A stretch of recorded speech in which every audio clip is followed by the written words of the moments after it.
I'm Herman Faust, and this is Enjoy It While It Lasts.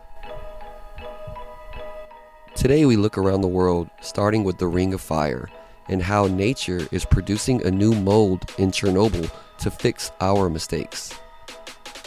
Australia had a surprising and tragic mass shooting, and a hero has emerged.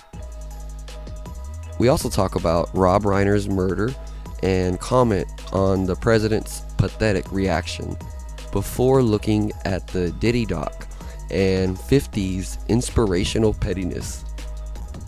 Paramount's hostile takeover fails. Roombas can be hacked, and a couple of Dallas teams aren't doing so great. We also look at a crazy college football coach story, and the show winds down with one local restaurant closing, another opening, and some new animals at the Waco Zoo. This is your weekly Newsish. Yeah, I had Becca listen to the podcast that you guys did together. I thought that was super cute. And the one thing that, like, the one criticism she had was, she was like, I sound like such a baby. Because she's come so far, like, with her speech and with her, like, communication and just being able to explain herself. That when y'all did the podcast, she looked back on it like, oh my God. She was like criticizing herself on the podcast. Man. And I was like, you sound so good. You're doing such a great job. Even little kids can't stand the way they sound. Nobody likes the way they sound when they hear themselves. Same.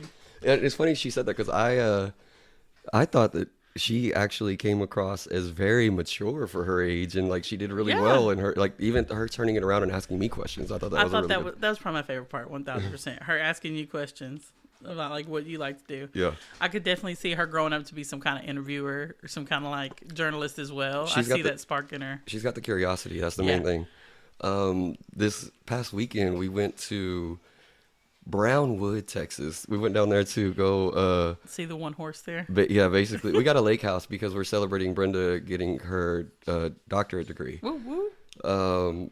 And part of it is I took me and the two girls went out. Armin didn't want to go out on the water.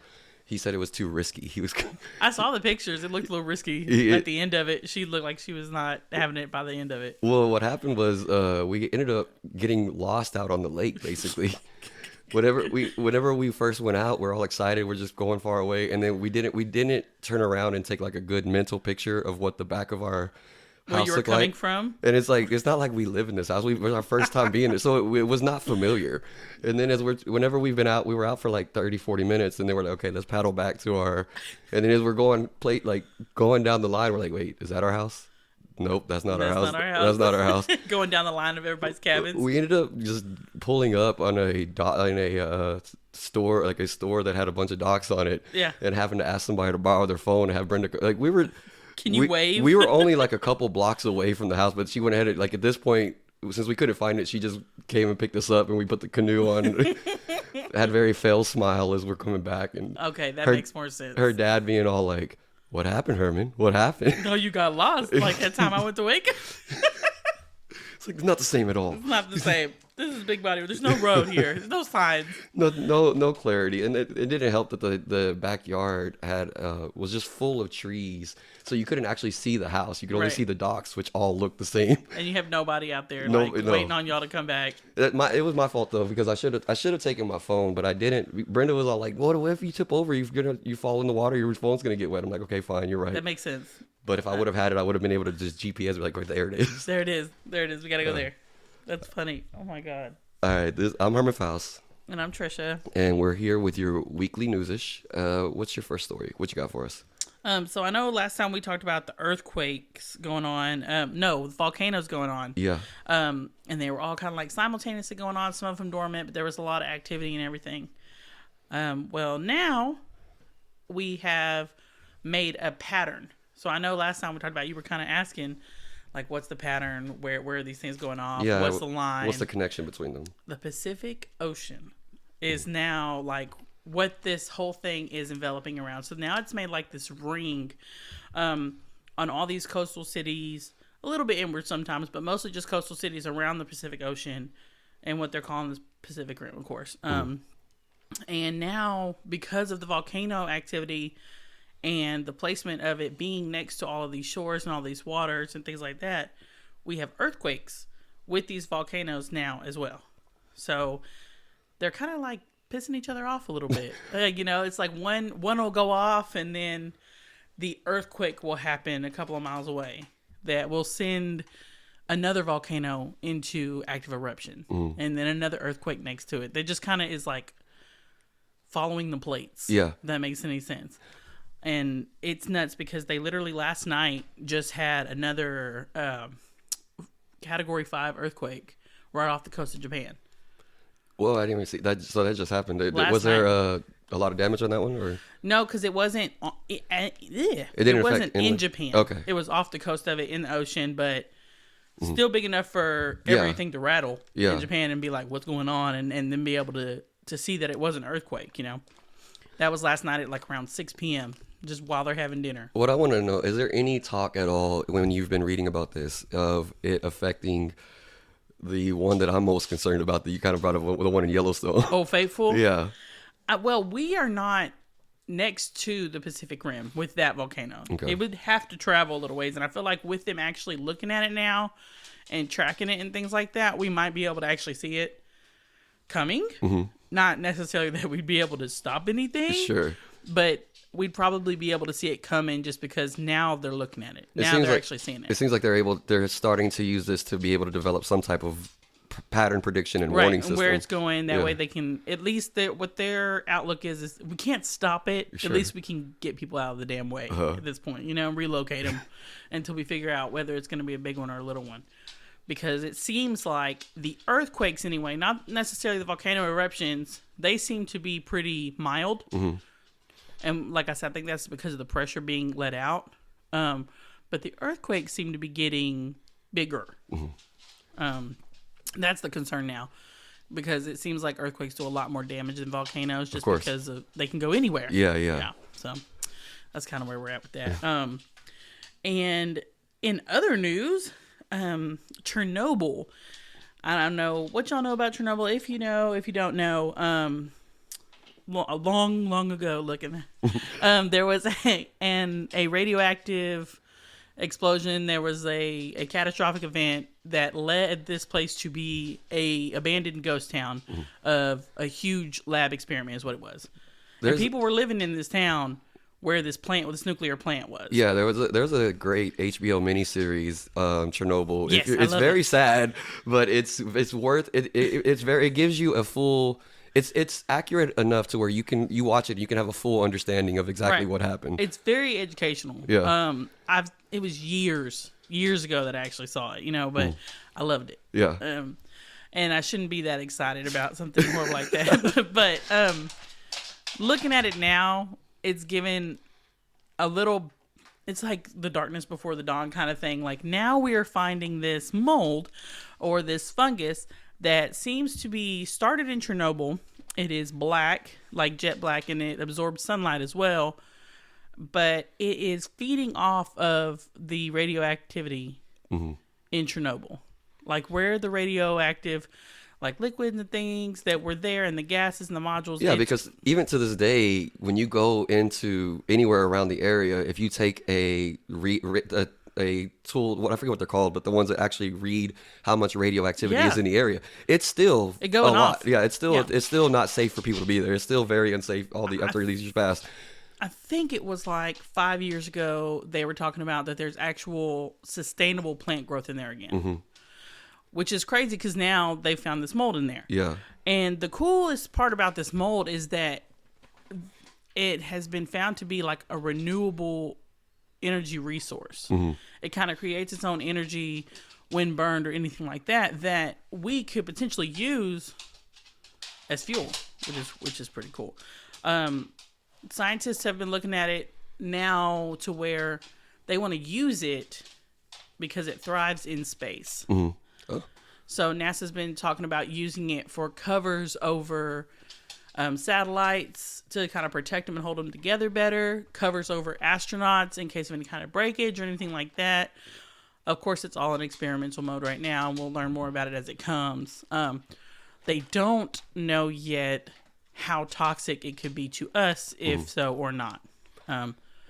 That's the only thing, because they're having to wear all these suits already going into the radioactivity where they're getting this resource, that we're not going to know for a couple of years whether this thing could kill us or not. Yeah, because we can't, at least as of now when they found it, I mean, the area could kill you, so it's hard to isolate what the risk is of just the mold, at least for now. Right, exactly. I didn't even think about the applications of how we could use it to help us out in different ways. I was more thinking of just the how amazed I was of it being another example of basically nature finding a way to fix itself after we fucked it up. Always. This new, a completely new form of mold just gets created out of the world to take care of a problem that we caused. Yeah, the Earth, is like, oh, we got to get rid of this radioactive BS. Like, let's make a mold that eats it and then makes it into energy too. Let's do that. Yeah, I think it's pretty awesome. I've always liked the dystopian view of, like, not necessarily that I want the world to end or anything, but in these dystopian, like these Armageddon shows and movies and things like that, where you see the quote unquote abandoned big cities with like this overgrowth and all this stuff that comes into mind, like, I love that. Yeah, I think it's so cool. Speaking of other series, there's one that, like, what would happen? I forget what it's titled, but like, what would happen if humans just disappeared from the Earth? Yeah, and it shows you just how quickly Earth would take over, basically. Again. There was a YouTube video about it, I think, long ago, probably like early 2000s, and it gave us a timeline of pretty much how the world would get back to its normal state. Yeah, and it did not take long. It wouldn't at all. It was like in our lifespan time, within 100 years, the Earth could make it like we were never here, and it was thriving and being awesome again. But yeah, I thought that was super awesome. I heard there was something going on in Australia. What you got? Oh, that was my bad. I thought you had one more before we went to me. It was not a good transition right there. Yeah, so there is a recent mass shooting in Australia. A person had all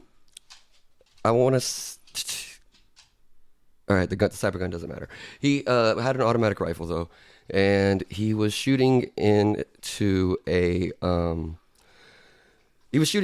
group of Jewish people, trying to, I mean, obviously it was religiously motivated, trying to kill Jewish people. And the crazy thing about this particular shooting is, well, one, they don't typically have mass shootings in Australia. That's not normal for them. For sure. And secondly, there's a video of it out. You could see a person actually running up and fighting the gun away from him. This is a really cool. It was a really cool video to see, and it's also just a moment in time, I guess, where you always kind of think, like, what would you do in that situation? Well, that person, he was not being targeted. He could have hid behind, like, if you see the video, the person that ran up on him was not, he wasn't a target. He was clearly shooting in the other direction, which is why he was able to run up on the shooter. Yeah, but he totally could have got away. He could have hid and got away and saved himself. But he ran up, fought the guy off, took the gun off of him. I think he got shot in the arm in the process of it. But obviously still lived, and he saved who knows how many lives he saved. What's his name?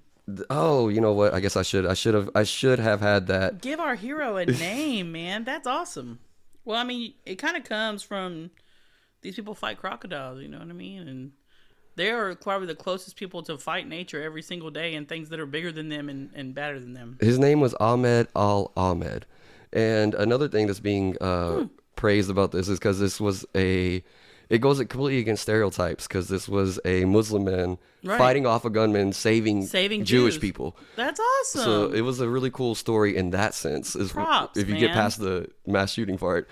So how many did he, like, get it off? Did people die? Did he actually kill people? Yeah, there were 14. There was 15 people that was killed in the incident, and 42 more injured. So he got something. He let off quite a few rounds before the person was able to fight him off and stop him, unfortunately. But thank God he did. Who knows how much more it could have led to after if he was not there. Yeah. And this has kind of prompted us some stories that I've been seeing about.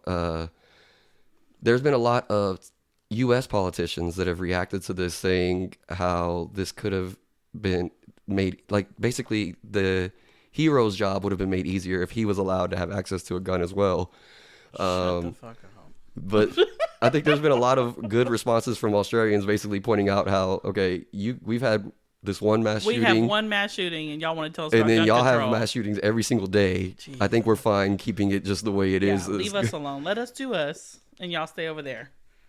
It wasn't a U.S. citizen that went and saved everybody, so let's just stay in our lane. And also in the news this week is another. This one wasn't a shooting, but it was a major death. Rob Reiner was found stabbed to death in his home, him and his wife. This case is different, though. This one is not, obviously, it's very different from this last story because this was a targeted event. They believe his son is the one that killed him. At this point, all evidence, it doesn't seem like it's a need to prove it. It seems like it's pretty much that is what happened. Yeah. The son is it's his youngest son, and he has had mental health issues and most notably drug addiction issues throughout his life. He had a time period of being he's been in and out of rehab at different times. Mm-hmm. He actually wrote a movie with his father, with Rob Reiner, and Rob Reiner directed it.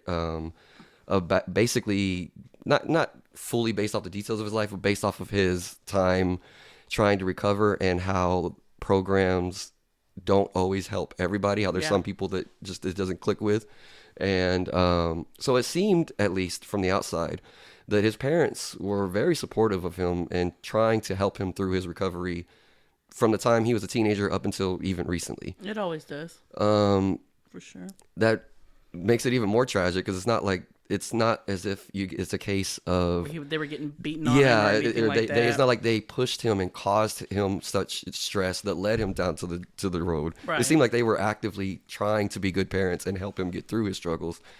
As for what caused the actual killing, it's right now there's no motive, at least publicly stated.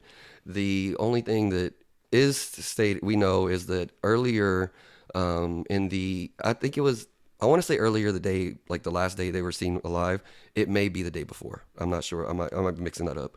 But there was a party, including the other celebrities were at, mm-hmm. and apparently the son was acting out. I don't know if he was on drugs again or if he was just having another hard time for a different reason. But he was acting obnoxiously at the party. He apparently tried to interrupt the conversation with Bill Hader.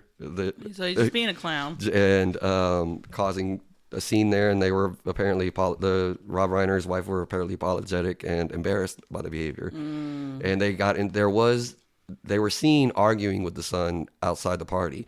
But then people say, at least, that the argument never looked like it got too intense. It just was like basically what I imagine an older parent telling an adult kid, chill the fuck out, you're embarrassing us. Right, you're embarrassing us.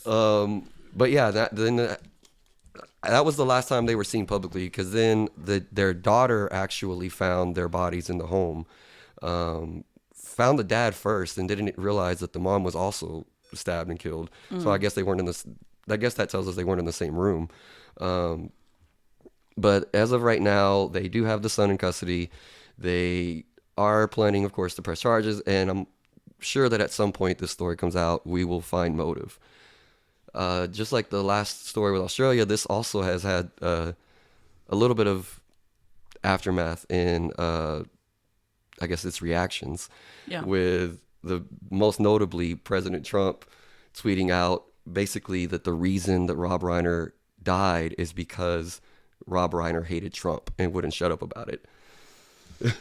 I don't understand how this man makes everything in this world about him. This shit ain't got nothing to do with you. Sit down. He's bored. He's bored. It's the holidays and nobody's talking to you right now. And Rob Reiner is not even like of the celebrity. I'm sure that he has said anti-Trump things, but a lot of people have. Yeah, but if my daughter kills me tomorrow and Trump gets on, somebody better say something to this motherfucker. If he gets on tomorrow, well, Trisha died because she hated me. Well, I don't like you, damn sure, but that ain't got shit to do with my daughter hating me. Exactly, and then like that's just completely just turning everything back to look at me. Right. That's the most like. I don't know. I just felt very pathetic behavior. Yeah, it's what they call, that's that pick me culture shit right now. Yeah. Like, what's it called? FOMO. Like fear of missing out. Yeah. You know? And in this case, it's missing out of attention. Just, you're talking about, there's somebody that died. Well, how do I make this about me? I'm not #1 trending on Twitter right now. Let me get on here real quick and say something. At least, even people that generally support Trump have come out and kind of question that, but it's still just I can't. It's just it's embarrassing, honestly, to that person is the leader of our country and you're coming out like that. Like, well, I don't even want to give him attention right now. I don't want to focus. Like I feel like I have to at least mention that part of it, but I agree. I don't want to. I had no idea that part even happened. That be the main story. The main story, of course, is the fact of the tragic death of Rob Reiner. He's one that I think I know more of. I think I appreciate his art more from the director's standpoint than his acting personally. I think that 1,000%. I think that every time he ever acted, he played a cranky old Jew. Every single time. I did like in Wolf of Wall Street when he was the dad. When he was the cranky old Jew in there. Yeah.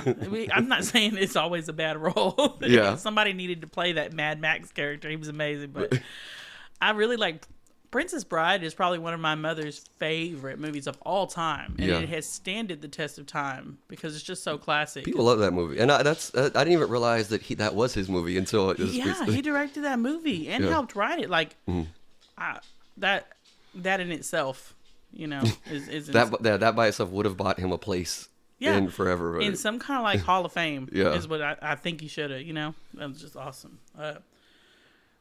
I missed that one. Let's go. Let me think.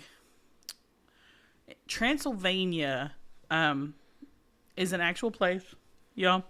And a lot of people give me crap about that. But I was probably 15 when I found out that Transylvania was an actual place. Mm-hmm. And not just like a mythical place where Dracula lived. Uh-huh. You know what I mean? And I think it's super cool that they're actually going to make a Dracula theme park. The entire theme park. This huge, by the way. This thing is huge. It's like 8,000 acreage or something like that. Whenever you sent me the video of this, that we're going to do the story, I watched like the first 20 seconds of it, then I stopped because I wanted to hear it from you. Okay, so this theme park is going to open up within the next year. It's supposed to be open before the end of 2026, which is amazing because they're saying that it's not just going to be like your typical amusement park with a bunch of roller coasters. They're trying to kind of incorporate like a Dracula themed Disney. So they're going to have hotels they have the coffins. They're going to have, they said it was 3 different hotels with like, roughly 500 rooms apiece that are all going to be themed out to this Dracula thing, which I think is super cool. They're going to have a actual castle out there that you can go dine in at that's going to be all Dracula themed out. They're going to have these they call them dark rides at Disney where they kind of put you in the thing and put everything around you, essentially like a moving movie where you just go slow motion and they can like move you through the storyline. And they're going to they're theming it Dracula, but they're going to have some of the other monsters in the dark rides, essentially like werewolves, Frankenstein, Van Helsing, things like that they're going to have in that are incorporated with his legend. I think that's super awesome. They are going to have roller coasters in there, though, which I thought was badass. Yeah. Yeah. They're making a goth Disney World, basically. I'm here for it. Like, that's what it sounds like, at least. I think it's going to be amazing, and I think it's going to be great for Transylvania, like tourism and things like that. It's going to be good for the citizens. It's going to be great for the economy out there because they've never had anything besides the lore to bring them in. Yeah. Nobody goes to Transylvania for... Is there not at least an old castle or something there? Yeah, there are old castles, but that's what I'm trying to tell you. Like, the lore, you go and you look, and then you go down the street to go stay in the neighboring country. Yeah. You don't stay in the castle because you have no idea whose castle it is. Now you're fully immersed into the... Yeah, they have like a tourist vibe now, a thing to bring people in, and then teach them more about it. And who knows, it might even just make Dracula even a little bit more prevalent in culture. It's not like it's never going to go away, but it might just be a resurgence of it, especially the timing of it. If you think about the people that will be going to this park once it's open are also some of the people that grew up watching the Hotel Transylvania movies. That's nuts. Yeah. So like it's going to have a whole little subculture of people that now are fully into Dracula based off of those things. I don't know, man. I feel like Dracula-wise, I've seen almost at least 90% of all of the Dracula movies that there are, from Nosferatu all the way up to like Dracula 2000, which some of them were very, very loosely based on any of it. All the way up to, that's like 25 years ago. It's 25 years ago, but that's kind of when the culture started dying down and we didn't have a lot of like vampire movies anymore. I mean, I don't count fucking Twilight. You know what I'm saying? Yeah. I'm not counting Blade. I'm not counting, you know what I mean? It's not that it's not a cool vampire movie, but it has nothing to really do with Dracula. It's not the vampire lore that is, especially, and there's a difference between vampires and Dracula specific. Right. Yeah. Yeah. I think it's going to be awesome, man. And then, I don't know what you guys know about the Diddy story right now. I have no idea where anybody is, if they've even heard of it or anything else like that. P. Diddy's a demon.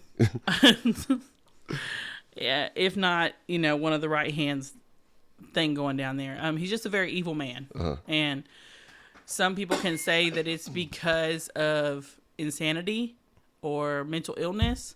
I do not think so. I think this is a very prevalent and very big lack of soul, lack of heart, lack of whatever good that you want to see. I think for me, it seems clear that it's what happens if the wrong type of person gets too much power. Because then once you start accumulating, the right type of person gets too much power. That shit goes to your head quick. And it just seemed like, I'm not sitting here trying to dog out his intelligence, because honestly, that's most of my point here.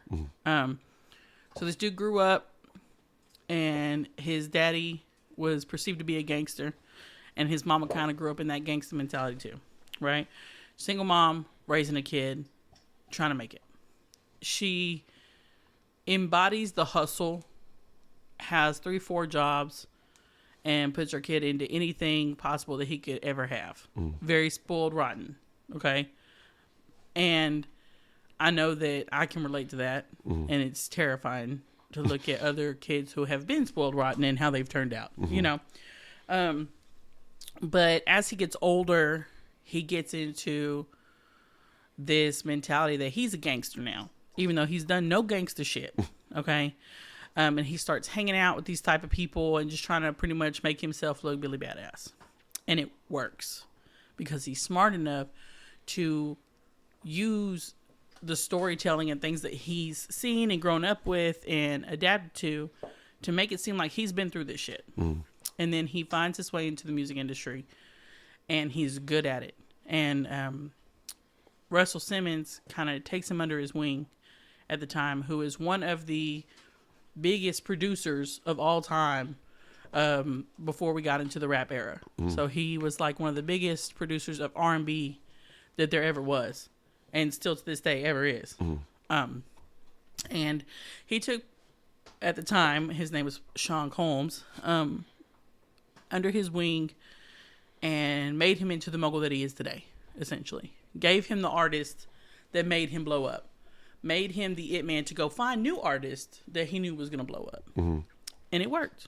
He was great at it. He was great at making musical geniuses happen. Because he had the backing of this huge brand.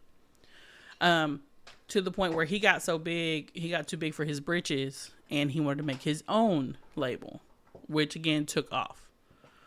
Well, then about that time, the era of rap, and I mean real gangster rap, started happening and becoming a big thing, where you got the West Coast going off, you got the East Coast going off, West Coast and Cali had been doing this for almost 5 years already, prior to East Coast coming up and being this big, huge thing. Okay. One of his biggest artists at the time was Biggie Smalls came up. He found him and they got really close and they started kind of blowing up. If you haven't watched this, you should watch this.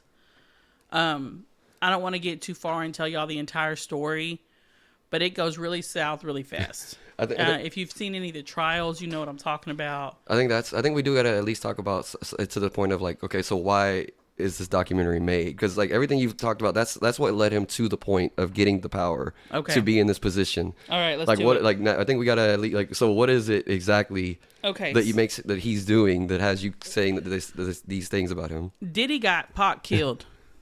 Okay, Diddy got Biggie killed. Diddy, and these things are coming out that this happened. Like, he called the fucking hit out. He went into a group of gangsters that he knew that he had worked with for years and said, I got this much money on this man's fucking head. Then went to the people that were supposed to kill him at the right time after he had done pissed him off and made it look like gang violence. To the point of saying, this is when you need to go do this. Call me and let me know who did it so I can give him this money. And the only reason that all of this part is coming out is because he didn't pay the motherfucker his money. And it goes right back to the Vince McMahon shit. Just pay what you owe these people and you will be fine. Quit being money hungry. So then, he's still huge and the power goes to his head and then he starts getting into drugs. Okay. And he starts losing his fucking mind at this point, supposedly. That's whenever things take that next escalating step in the crazy side of it. Yes. So he gets these huge houses. He starts having these huge promotional parties and things like that. And he is trying to change his persona from this gangster to this Hugh Hefner type. Where he runs LA and he gets all these bitches. Because this motherfucker ugly as hell, okay? And he can't get damn thing without no fucking money. So he starts dating the beautiful Cassie. While still married, BT Dubs, to a whole nother woman that he met outright that used to be Biggie's girl before he got her killed. That's a whole nother thing. But he's still married to Kim and he's dating Cassie and he is traveling with Cassie all the time. And him and Kim kind of have this agreement that you leave that shit over there and leave me at the house and give me my money with these kids.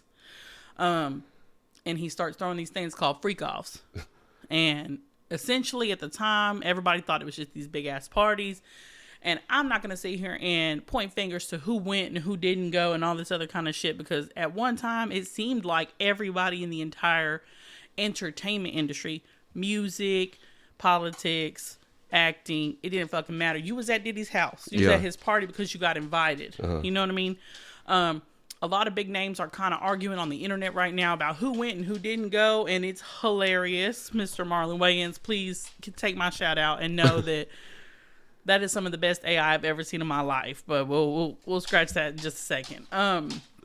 He starts bringing the drugs into the parties as well. So it's not just we're going to smoke some weed, we're going to drink some drink, and we're going to have a good time. He starts bringing in drugs that are going to knock you the fuck out and you don't know where you were the next night. Yeah. Essentially, when the raid happened, they found a lot of baby oil and everybody had all these baby oil jokes and shit. Well, this baby oil had GHB in it, which is a knock you the fuck out. He's basically roofing everybody. He's roofing everyone through baby oil. Yeah. And you came in here trying to have a good time and get your dick played with, and then you woke up and your asshole was sore. And now we have a different type of mad. Yeah. People are pissed. I gotta stop that for a second, just because there was the one of his producers that apparently he didn't pay a lot of people. It was a thing for him. and there's the one of his producers that like in the documentary basically would admitted that how he would wake up from these parties the next morning, sometimes next to a woman, sometimes next to Diddy, and that his asshole was sore. Yep. And I'm like, And he's like, I gotta go back and investigate. Like, why do you keep going back to these motherfucking parties? If I wake up with my asshole sore, you will never see my face again, bro. In general, like, I don't want to, I generally try to be as understanding as possible to a person, but it's like, why would you keep... It's the money. But he wasn't even paying you. It's the power. He wasn't even paying you. It's the fame. It's you being the it guy. Yeah. It's you wanting to be seen out here. But that still does not excuse the fact that you are waking up next to a man and your asshole is sore. Like, go home. Gotta investigate it. Like, you know what happened. It didn't hurt the third time, did it, buddy? You didn't even use the baby oil that last time. You know what? It stopped. I don't know. It stopped hurting, so I was okay. I just woke up. I didn't remember nothing. I don't know. I don't remember nothing. I had to pull it out of my ass and keep going. You know what I mean? Just pulled the bottle out of my ass and I went home. It's like that. I took my tongue out of ass. That's exactly what it reminded me of. But yeah, so then the trials start coming and all these charges start coming, right? From numerous people. Cassie was actually the first person to start the shit with the actual federal cases. Mm-hmm. There were over 100 civil cases pressed on this man, and nothing caught traction because he had enough money to just bail himself out, essentially. This videotape came out with him beating the dog shit out of Cassie and dragging her ass back to a hotel room.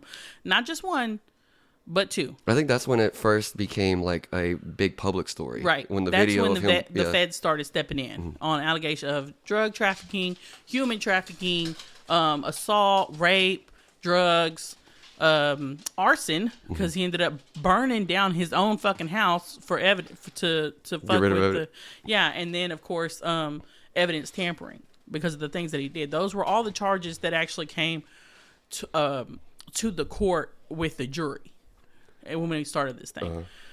So P. Diddy gets this idea and he says, I'm gonna beat this like I beat everything else in my whole life, right?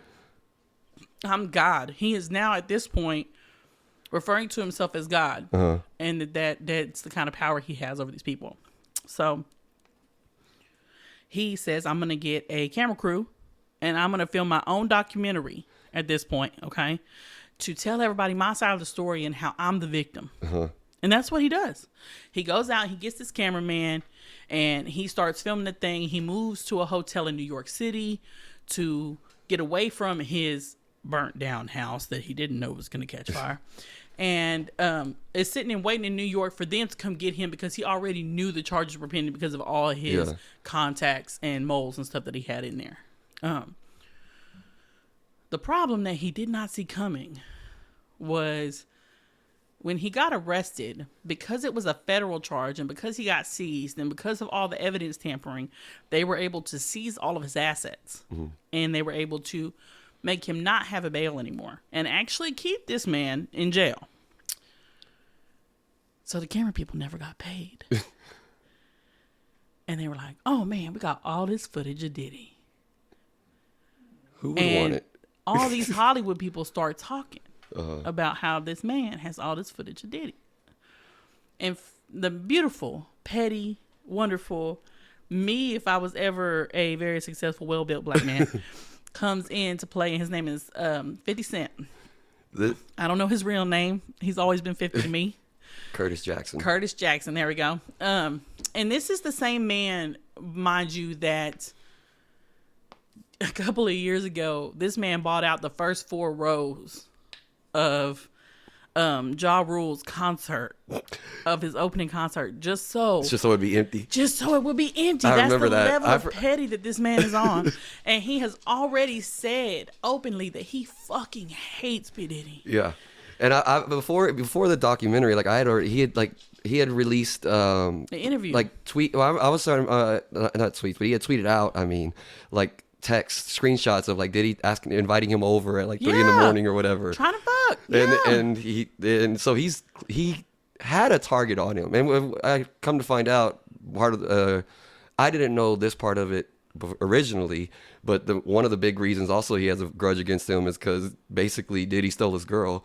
50 really was actually invested in this relationship before homegirl went over to start doing all this stuff with Diddy. A hoe is a hoe is a hoe. But you can't blame Diddy for that because he just threw enough money at her. But it was just enough combined with the other interactions that he's already had with Diddy. That was like the last straw to make 50 just be like, all right, Well, Diddy's on my list. The thing is that Diddy was such a snake about it. He had done this previously to 4 other people that he supposedly was cool or close to, including the person who raised him up with Russell Simmons. He was already fucking with this dude's assistant's girl. That, you know, and so I wouldn't ever take anybody that I ever gave a shit about to a Diddy party, ever. And this man, out of the pettiness of his heart, if that's what you want to call it, he bought it. He said, I got you. I'll pay what Diddy was going to pay you, supposedly, and I'll throw a little extra on the top. Yeah. Give me the tapes. And of course, this man did it. Of course, because what else is he gonna do? He's got this footage. He's trying to make money off it. That's the whole reason he did it. Right. So then he goes to Netflix. That's the part that I think is the funniest. That because when you watch it, at first at least, I'm like, how do they have all of this footage of Diddy just like that comedian pulled that shit out and then all of a sudden, like, this ego, like, this is his ego. They have it because he's egotistical and he did it himself. He did this shit to himself. And then he goes to Netflix and says, hey, I got all this. I want to make a documentary. I'll pay for it myself. And Netflix is like, yeah. Okay. You're going to pay for it? Yes, 1,000%. We will air it for you. Yeah. And he has the releases from Diddy already with it being his own footage. So he has all the paperwork for it. Yeah. So then he goes and he makes this documentary and he outs everything. And he doesn't just essentially tell the bad side of it. He does have the softer sides in there. But again, to round back to the petty, he goes on and says, I need to do an interview promoting this documentary. Right? Very professional of 50. And he goes in and says, but we have to do it on ABC News. I like this part of this. I like this note. Because ABC News is the only interview channel that they get in prison. He wanted to make sure that P. Diddy would be able to see that motherfucker. He wanted to make sure he saw him. And then had one of the cellies tell him what time that it was going to be aired so that this man could sit down and watch the interview. Yeah. And with his ego, he can't look away. He watched it. Yeah, he watched it. Oh, fuck yeah, he watched it, man. I've seen a bunch of these videos on TikTok and stuff that I just kind of take with a grain of salt because they're, oh, my uncle's in prison with Diddy and he's telling me to low down and blah, blah, blah, blah, blah, right? But all we know now is that they are trying to appeal his sentence because he got 50 months. He got essentially 4 years and had already done about a year of that. I want to say, too, another thing about the documentary real quick that just further pushes the how petty 50 is. How basically on each episode it ended with all of the charges that he got and what he was only convicted of these things. Right. And also being part of the interview, being part of the documentary that they interview a juror that is clearly a huge P. Diddy fan. Fucking fan. Like, and then the other person that they interviewed had no idea what they were fucking doing in the system at all. So they're basically, he's like, 50's just saying, like, look, the only reason he's not guilty is because he didn't get a fair trial. He didn't. Like, and he's right, but he wanted to make sure that was part of the public knows that too. Period. Like, yeah. Yeah. It is completely insane. The different character witnesses that they had on there, it just, you do your own research and stuff like that. I don't want to sway anybody, but it's very evident of how evil this dude is. And they're trying to get, there's two sides of what's going on right now as P. Diddy's lawyers are trying to get everything appealed and get him out.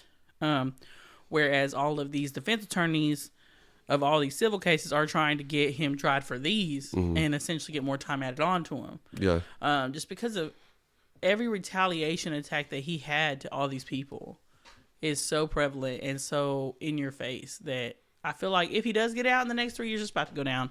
He either won't be out long and will go back, or he's going to come out being like, oh my God, I'm reformed and I'm this nice guy while he like offs everybody who ever talked any kind of shit about him. Yeah. If all of a sudden 50 gets shot 9 more times, is gonna he'll be fine. You'll know why. I'd have liked a lot of jokes about a lot of memes about that. Like now I can understand if I was arguing with if I had beef with 50, I probably would have wanted to shot him for 9 times too. Can you just imagine sitting there arguing with me? He's like, I don't care. I'll burn this whole bitch down. I just don't care. There's no logic. There's no boundary to this man's pettiness. No, it's just if you wronged me. You shot him and he came back and still talked shit the next day. He was in the booth. They were recording shit in the hospital. He was talking about, yeah, you almost got me, bitch. I'm like, what the fuck? I also like the note that apparently 50 got sent flowers recently by P. Diddy, say, and they like were funeral flowers. A funeral arrangement. And the entertaining part of this and the funniest part of this is that 50 got so much money, he don't have like anything else to do all fucking day long if he don't feel like it. You know what I mean? He could choose to just do whatever. P. Diddy fucking rants if he wants to. So every time he gets a letter from Netflix saying that, because P. Diddy was trying to sue Netflix. Yeah. I forgot that part. Yeah, P. Diddy was like, you know what, I'm gonna sue Netflix I'm not gonna sue 50 Cent, the man who made it. I'm not gonna sue any of the people who were in this documentary dogging me out. I'm just gonna sue the people who actually brought it to life, even though that's what you were gonna do in the first place. Yeah, you were gonna bring it to life. That's exactly what you were gonna do. Man. And then in P. Diddy's in 50 Cent's interview, he was like, I think he's gonna like it. I think it's the shit talking for me. It's the shit talking for me. I think he's actually gonna like the documentary. Okay. I like the one question of whenever he was asked like, I don't remember if this was the exact same interview or a previous interview, but he was asked like about who his heroes are, and he didn't really have an answer. He's like he doesn't have a hero. He doesn't idolize him.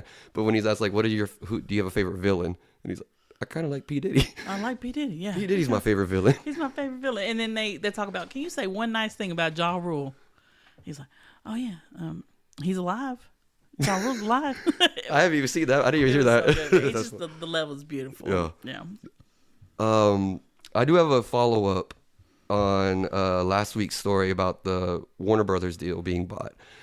Paramount was trying to jump in and stop Netflix from buying it. They were trying to put in their own bid. Well, they claimed that their bid was worth more overall than Netflix's bid. It was per share, but they were also trying to include in the deal like the TV channels and stuff, that Netflix is not buying those. Gotcha. But Warner Brothers is reportedly going to reject Paramount's deal. So they are going to be going through, Netflix will be buying them eventually. Yeah. For what it means for us as audiences. For now, at least, Netflix is still saying that they are going to respect theater releases, and nothing's going to change about the flow of movies.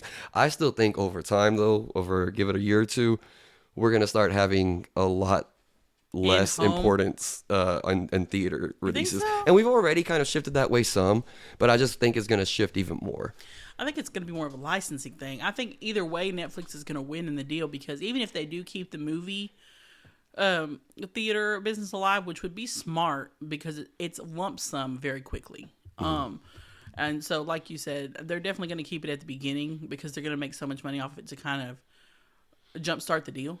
And then they're going to own rights of where these movies go after they come out of theaters. That's the biggest thing. Like all the DC movies, all the Harry Potter movies, all of HBO's entire catalog of shows, all of that is going to be on Netflix now. Eventually, that's the biggest like actual thing that it affects households is that a lot of people have Netflix anyway, but it just adds another layer of, if you want to watch anything at all, you're gonna Netflix is what you're gonna have. And they are the most expensive one right now. I will say that out there. I have pretty much every streaming service you could possibly have. Just about. It's unhealthy. But Netflix is the most expensive one I have, 1,000%. And with them being such crack assholes about not sharing your password and not doing this, not doing that, blah, blah, blah. And it's kind of with that. And I feel like it is monopolizing it again. That's the big key word there, that the monopoly that's being formed over the entertainment, because it's making it to where if you want and it's one, some people dismiss it because it's entertainment, it's not like a necessity, but it's making it to where you only have one place to go for entertainment. It's making it to where you're cutting out chances of creative differences, of people going their own creative ways, because they're going to basically just do what Netflix is going to design its own. This is what we think works, this is what we don't think works, and we're not going to do the things that we don't think works. Can you, I don't know, this just I don't know how much you know about the BBC, but I feel like it's going to end up being some shit like that. Where like in London and places like that, they have to pay a licensing fee to get BBC or anything affiliated with BBC. Mm-hmm. And I do see it kind of going there. Like even on their regular TVs with an antenna. Well, like they have to pay. Yeah, that's one of those, like, as part of the taxes they pay, I think, like, basically for that. I mean, it's not, the only difference is it won't be like, it's not like, because that's kind of semi-associated with their government, like with the public broadcasting. It's not quite that level, but it, in practice will basically be that, because again, if Netflix owns almost everything, almost every franchise, almost every single, it's either, as of right now, it's like Netflix and Disney are pretty much the only two major entertainment branches, studios, basically. Yeah. Actually, wait. Were you supposed to go back to you for one before we come back to me? Yeah. Okay. I forgot. I need to get better at writing down the full order. So speaking of like tech savvy stuff, I only saw one real tech story that caught my eye, and it was pretty early on in the week actually. The Roomba is really big right now, and their actual sales are going through the roof as we speak because of Christmas. I was surprised to see that is still, like, I know for a while it had a phase of popularity rising, and it seemed to me that it kind of just, maybe just because my own experience with it, we had one for a while and then it ended up messing up and we just stopped. Yeah. But I didn't realize that it was continuing to grow and still become more popular. It is continuing to grow. There are a bunch of different brands coming out now of these Roombas. They're like a Shark brand, things like that. Pretty much any vacuum company has now made a Roomba. So you might have got like a real shitty one. Or so maybe you got an early model of Roomba. But they're getting better. Supposedly. I ain't got a Roomba. I vacuum myself. I like the videos where the cats are riding them and shit like that. But they had them now to where you could hook them up to the Bluetooth and essentially like map out your house. And then they had these like messages and things that you could put on for the kids, or if it needed to be like emptied and things like that. So you could program your Roomba to do all these different things. Okay, so it'll tell, like, it will audibly say out loud something different, and you can even customize the message. Yeah, you can like record it and be like, time to empty the Roomba, or whatever. And so you can have either your own voice or whatever voice you choose coming at you. Correct. Yeah. Well, now we got this issue with they're actually hacking the Roombas, which is hilarious because essentially a Roomba does have a little camera. People don't really understand that, it's a sensor, but it's a little mini sensor camera to map out your house, and it has the program of your house in there. And then now you have this recording device where you can say whatever you want, and people are getting on there and saying fucked up shit on this Roomba thing. Now they did nip it in the butt pretty quick, but not before it got out to the public, thank God, where people were getting on there hacking these Roombas. And they were like spewing racial slurs and just saying "fuck" like penis real loud. I think the only video that I could find of it actually happening, I don't know if it was AI generated or if it was an actual one, but it stopped. So that was like when your Roomba needs to be emptied, it'll stop and blink. Yeah. And then the message come on. So it stopped, it blinked, and then it was like, get your fucking ass up and do your fucking job or something like that, like screamed across the room. And I didn't know. That's some shit that I would program. I was going to say that exact same thing. Like that's some shit I would program my Roomba to scream at me, because I have such an issue with doing shit that needs to be done. So I'd say I would have, that sounds like something that I would make it tell me, but I can see how somebody else, though, they'd be like, what the fuck? Why is my Roomba talking to me like this? Right. And it's this nice little white family, like, freaked out and called the cops because this Roomba was screaming at them and cussing at them. Leave it to Karen to involve the police and ruin everybody else's Hello, fun. 911. Yes, my vacuum is cussing at me. Help me. She said that she thought someone was in her house. That someone else had to be in her house because... That's a fair assumption, I guess.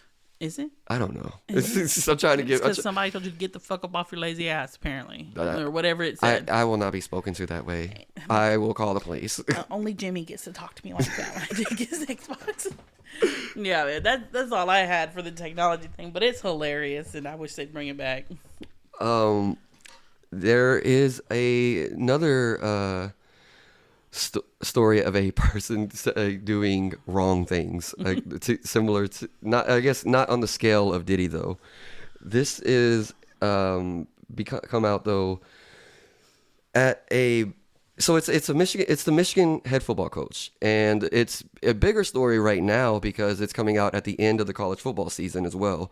So he's supposed to be coaching his team in a bowl game coming up against Texas. Uh-oh. However, he won't be there. He's been fired. Uh-oh.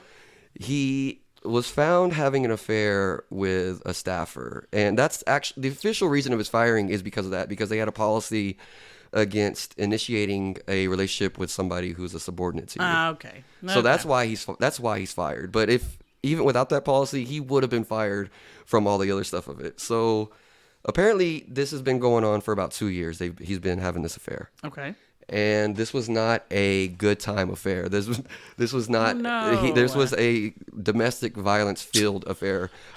He's admitted some issues, and according to her story, it's been filled with it. Mm-hmm. So I guess maybe he was trying to, if he get his woman beating out on the side chick and not his wife. I don't know. Maybe he did both. So I don't know what. So they don't know whether he was beating the wife. I don't know if he's also violent in his house, but. I mean, a person is how they are is how they are. So I'm going to assume if he was beating on his side chick, he was probably beating on his wife too. But maybe not. Maybe not. Maybe that was his outlet, his vent. Yeah, he got his aggression out there.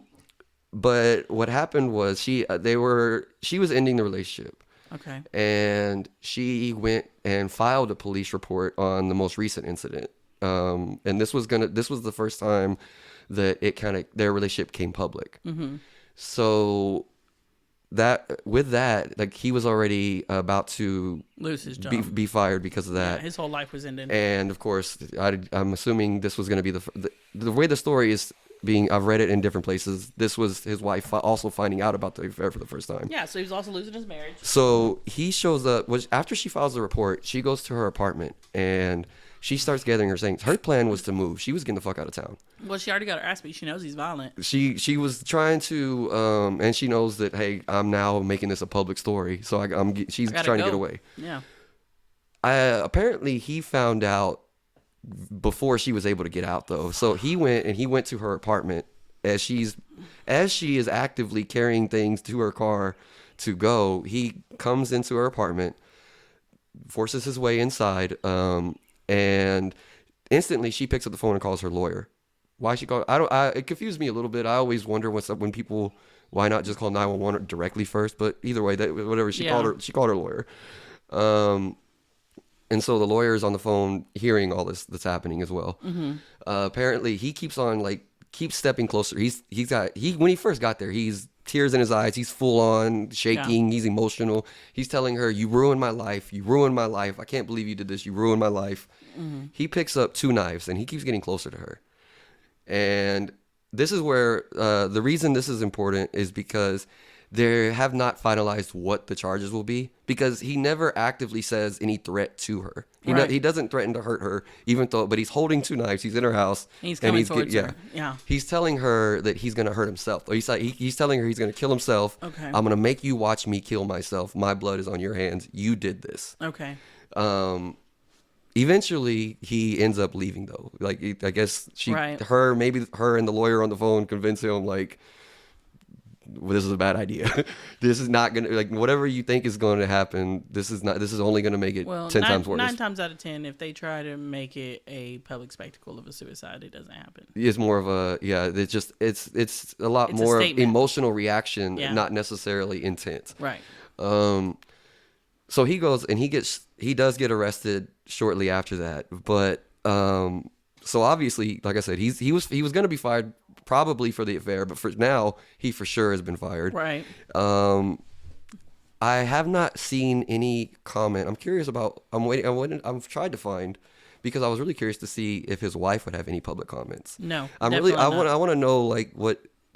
Did she have any suspicions of this going on? She's probably gone already. What was his life like? What was there like I said, since they have brought up domestic violence in the affair, I'm curious about whether or not it was part of the relationship at home.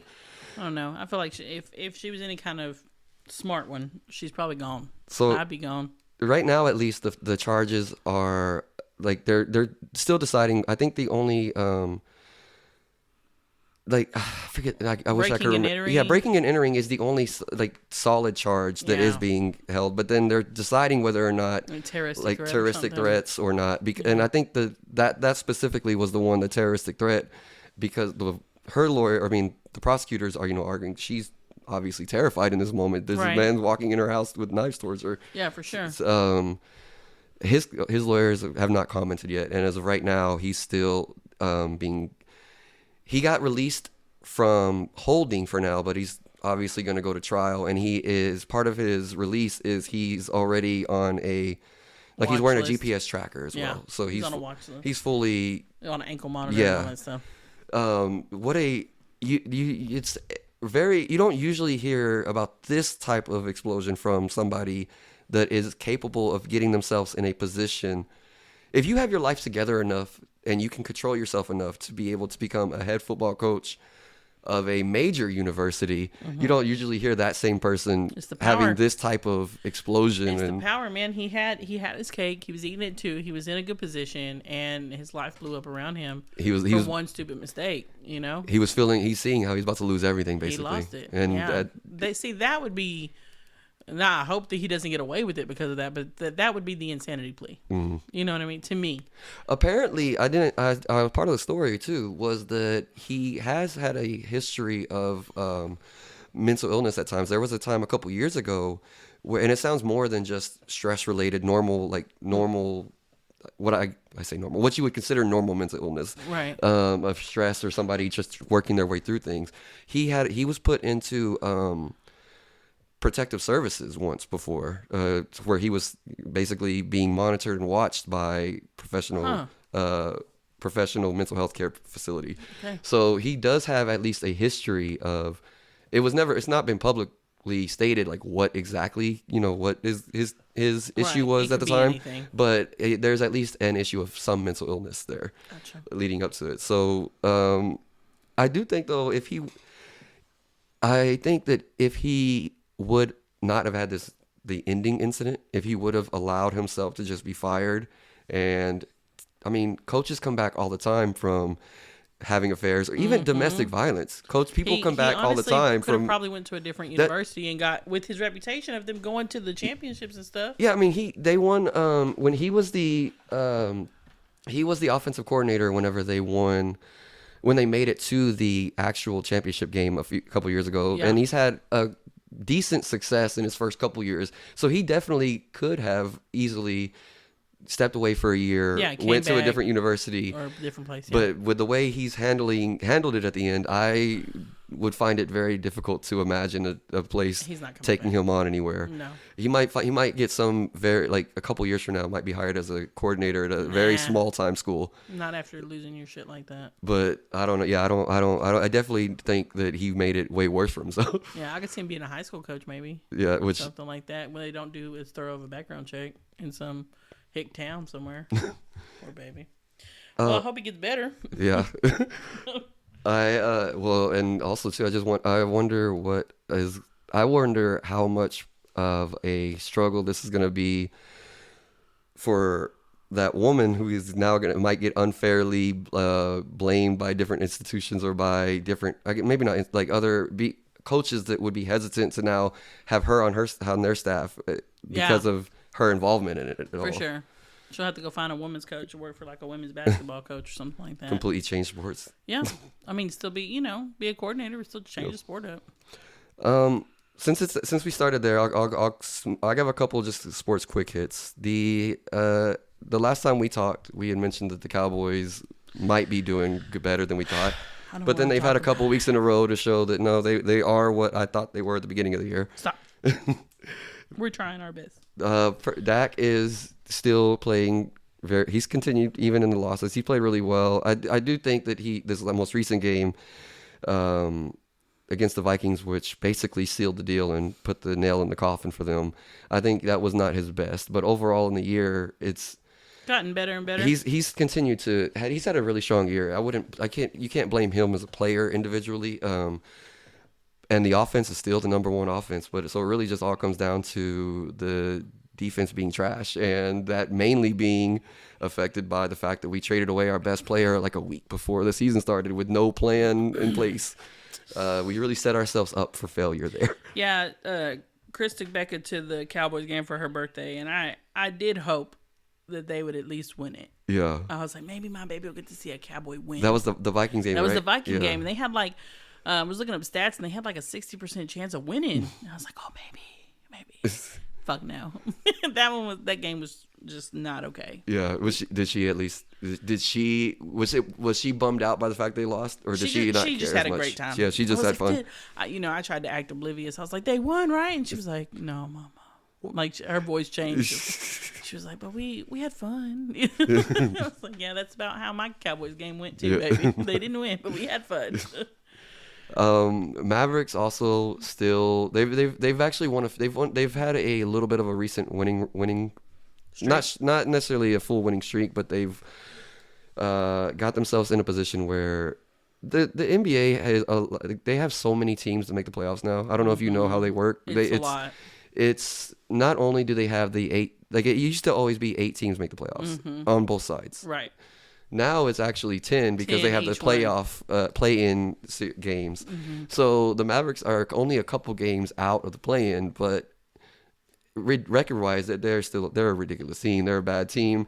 They're not the worst, obviously, in the league, but the hope comes that Cooper Flagg is actually playing up to his potential as the number 1 draft pick so far this year. He's he had his first 40-point game. I think as of right now, he scored more points than any other 18-year-old has ever scored. Hey. So there he's got that going for him.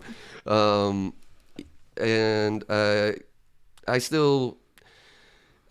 all this, but I'm like, it's not like I'm watching intently still. It's the basketball is. I'm still mad. The basketball still hurts me to watch, but I'm at least noticing what's going on. Put it all in the background with my side eye, but I'm not gonna really sit down and watch it. That's basically what it is. No, for sure. To the DFW area, have you ever ate at a biscuit bar? Have you heard of that restaurant? Mm-mm. So I didn't realize that it was a DFW based restaurant. It's like I been there a couple times. Basically, it's a biscuit based menu. So they have different sandwiches where the biscuit is delicious. The biscuit is the bread, basically. Okay. And they have this was funny for me specifically because whenever I mentioned we went to Brownwood this weekend, there was a biscuit bar over there. And I remember pointing it out like, oh, they even got that here. And not realizing again that is a DFW original restaurant. Apparently though, they were trying to sell it and the sale fell through, and now they have shuttered they've basically closed like as of immediately. They're closing down. They've boarded up their windows quickly. Damn. And they started a GoFundMe where 100% of the proceeds are going to go to employees. I don't know. It seems odd. It doesn't necessarily seem odd to me that a restaurant or business is closing down. That happens. But it seems really odd to me, just the suddenness. Yeah. They must have really got themselves like behind in the business wise too. They were looking for the buyout. Once the buyout didn't go through, they just said, well now we're just fucked. Now we can't even pay their paychecks. Yeah. Thing. Yeah. That sucks. And I've eaten there a few times. I like their food, so that sucks, man. It does suck. We had a place in Waco called Butter My Biscuit that was amazing. It used to be a food truck, and then they made it into an actual restaurant. And I think that they probably just didn't get enough traction, but it was like that too. It was like biscuits, everything. And I fucking loved it. It was so good. And then I went by one day, and it was just gone. There was no like announcement or nothing like that it was going to be gone. I was just sad. I was like, why we can't go here now? This is what I wanted for breakfast today. It's for me on this particular one, the fact that they've actually boarded up stuff quickly. It feels like they're done. Like there's not a maybe we'll be back. There's just all. In other news around me in Arlington, there was an elementary school student that took a gun to school. Yeah. And unloaded, yes, but still had access to get the gun. Took it to school and was threatening other students. Apparently I heard he was threatening them before that he was going to shoot him or whatever. Yeah, and then, so basically this was a follow-up on the threat. Like like I told you, I got a gun, bitch. Like play with me if you want to, bitch. No, man something. I forgot the name of the school. Oh yeah, Mansfield. It wasn't Mansfield. No, I didn't even take notes of what school it was. That's crazy. I just saw that it was in Arlington Elementary.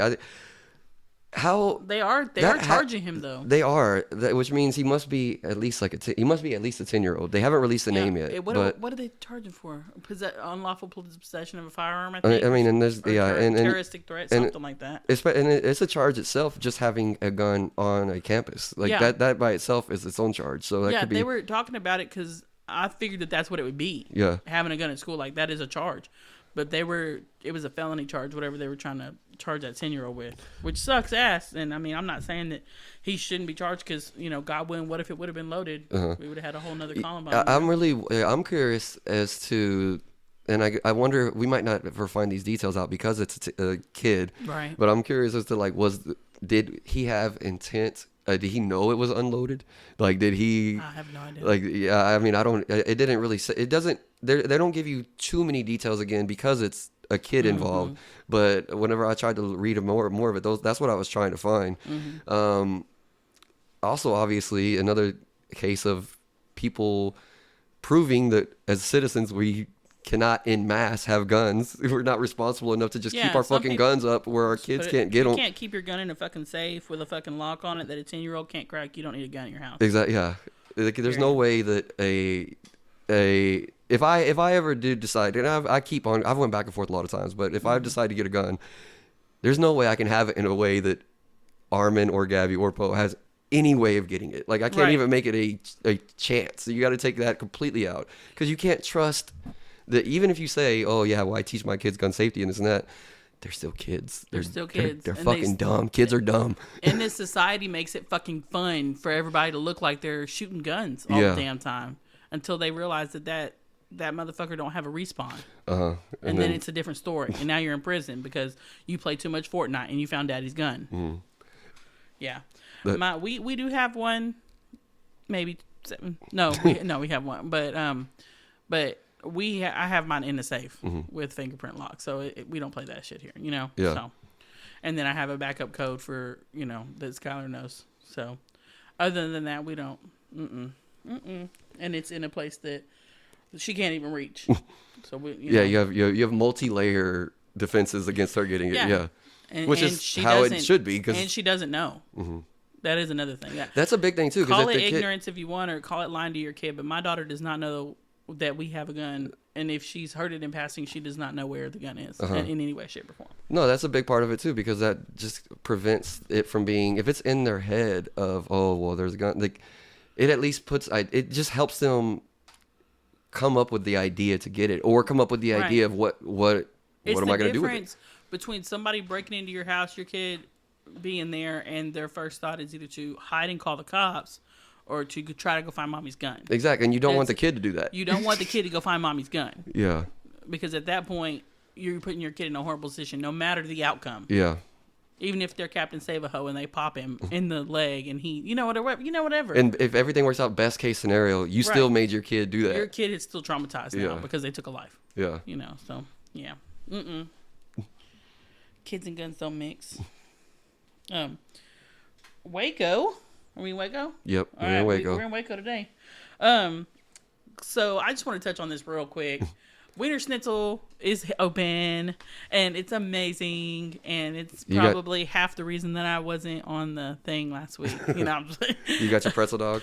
I've gotten 2. You've gotten 2 since then? Judge if you want to. So we went out there, and, it's not a very big menu, right? It's dogs and fries, and they have a burger now. That's about it. And I'm like scoping the menu out. I'm scoping the online menu out and everything, and there were no pretzel dogs. And so we got up there, and I was like, Skylar, I need you to know that I know that we just waited 45 minutes in this fucking line. And we didn't even go first day. We went on day like 3 or 4. I was like, are you ready to do this show? You ready to go wait in this line? Okay. And he was like, all right, let's do it. I saw that there, independent of what you told me, I read a story talking about how long the lines were. I didn't really, not just first day then. It happened throughout the first week. The place where they put this Wiener Schnitzel, it actually shares a parking lot with a Daylight, what's that shit called? Daylight Coffee? Daylight something. Dutch Bros. Kill me now, sorry. It shares a parking lot with the Dutch Bros, and then there's like a little street, and then it's a Cheddar's, and the street goes like around the back of Cheddar's, okay, to get out. So the line was not the first day. The reason we did not go, the line was through the parking lot. They had to have cones set up so that they could just make room for the Dutch Bros coffee people, because they were blocking off the other drive-through. Damn. It was so fucking long. It went through the entire parking lot out into the street, and we were going to go to Cane's. We were waiting in line for the line to move for the Wiener Schnitzel so we could turn into the parking lot of the Cane's, because people are assholes and won't leave space for the damn driveway.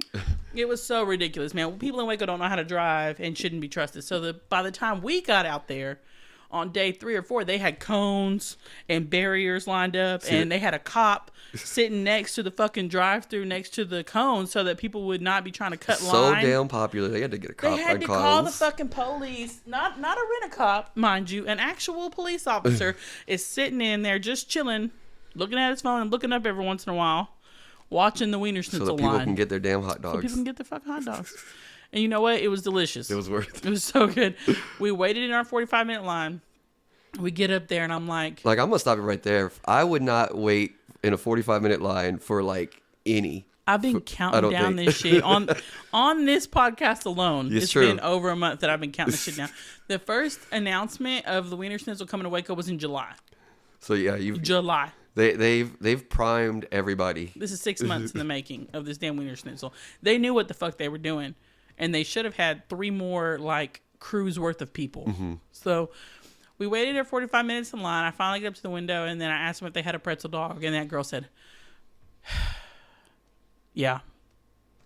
And I could tell just from the reaction of her over this drive-thru thing that her day has been fucked.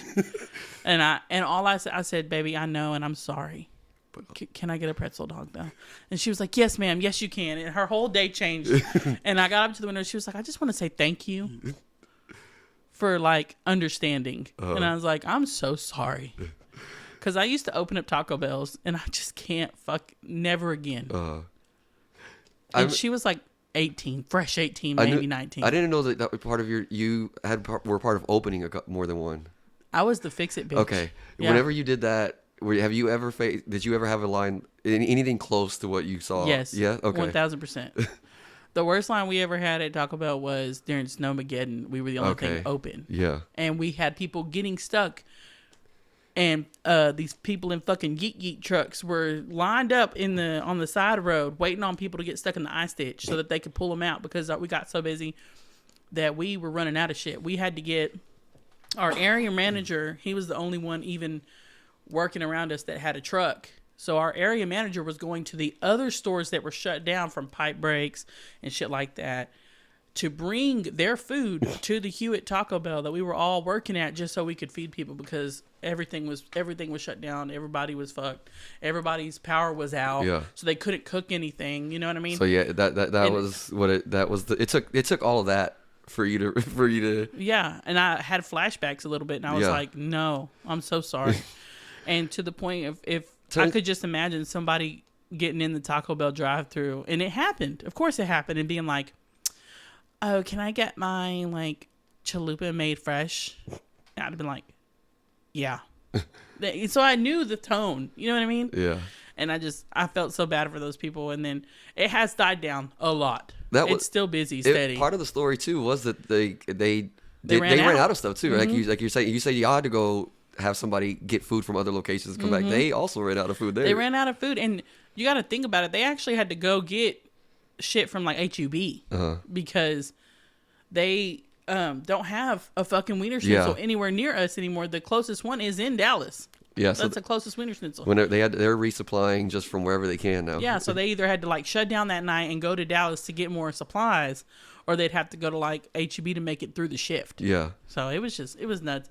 It was delicious. I loved it. I'm glad Wiener Schnitzel's back, and I'm hoping they make it this time, because last time they got to the point where they were so slow, they couldn't keep up with business. So I think that was why they built it up so much this time too. Wiener Schnitzel was amazing. They at least got a good head start. Oh yeah, they made their annual quota in the last 2 weeks. 1,000%. They'll be fine for the next year. Yeah, it ain't going nowhere. So we have a zoo in Waco called Cameron Park Zoo, and they're throwing this baby shower for May. I mentioned it before. She is the pregnant orangutan, and they actually had her baby shower Saturday. Okay. Where they brought in like these blocks. They were like baby blocks, and they were giving her bananas and giving the baby like the little diapers that they're gonna put on her and stuff like that in the zoo. So she is still well, and she should be here within the next month. We're going to have a new little baby orangutan at the Cameron Park Zoo. And we actually just got 2 new kangaroos, too, at the Cameron Park Zoo. There's Rue Little, which I thought was a little weird, and then Ladybug is the other one. And they're about a year old, and they're the cutest little kangaroos. You say you thought it was weird. I like that name, Rue Little for a Rue kangaroo. Little. I guess so. Rue and Doolittle, maybe. But they're super cute, and it's a boy and a girl. So they're hoping for all they can. But I thought it was awesome because they're already like running the show. They're already in it to win it. Uh-huh. There. And then I just wanted to give a shout out last night. This dude named Aiden Ross. I don't know if you guys watch The Voice. I know that we actually have a Voice alum in our family. Mm-hmm. In my husband's side of the family. Her name is Holly Tucker. I'm sure people have heard of her. She's huge in Waco, and she's branching out. She's a country music star, and she was on The Voice. She was top 5 with Blake Shelton. So she did it great, and she's been working on her music career ever since. She actually does like these huge holly jolly Christmas things that she does that we went to last year that I loved. And she just does like a huge Christmas bash where she gets like a Christmas character, and she does a huge concert out and kind of like involves everybody and stuff. That's cool. She's actually she's cousin or what? How you said they're related? Yeah, it's my husband's cousin's wife. Okay. She's actually the one that went on the cruise with us. Okay. And she was the witness when we got married. Okay. And then her husband was actually the one who married us both times. Oh, Spencer. cool. So, we love them to death. They're cool. She actually works for her church, The Journey, and she's the music director out there too. So her whole life is music and God. Yeah. She's just an amazing person. And this guy Aiden Ross is actually from A&M, so it's a pretty cool shout out that we got an Aggie that finally won The Voice. And I just like seeing Texas people win The Voice. Honestly, like I'm just like, yeah, put Texas on the map, and I like it when it's close to home. So, and he actually won. Yeah. He won the thing, so he's got a contract deal coming up. And he's going to shoot off pretty fast. So I whenever you brought it up to me, I hadn't heard of him, but since he is a winner, and he's the winner, I might be hearing some of his music more. You will, yeah. He'll definitely get one good album out, and then we'll see where it goes from there. Yeah, but he at least get one for sure. He seems to be an amazing singer. I don't know how he's going to do with his own original stuff coming out. Yeah. But any other cover that he's ever done, like your jaw drops, man. He's just a good singer. But that's all I got for Waco. That's it then. That's it for the weekly news today. Newsish. Thank you. All right, you guys, you got one life to live. You might as well enjoy it while it lasts.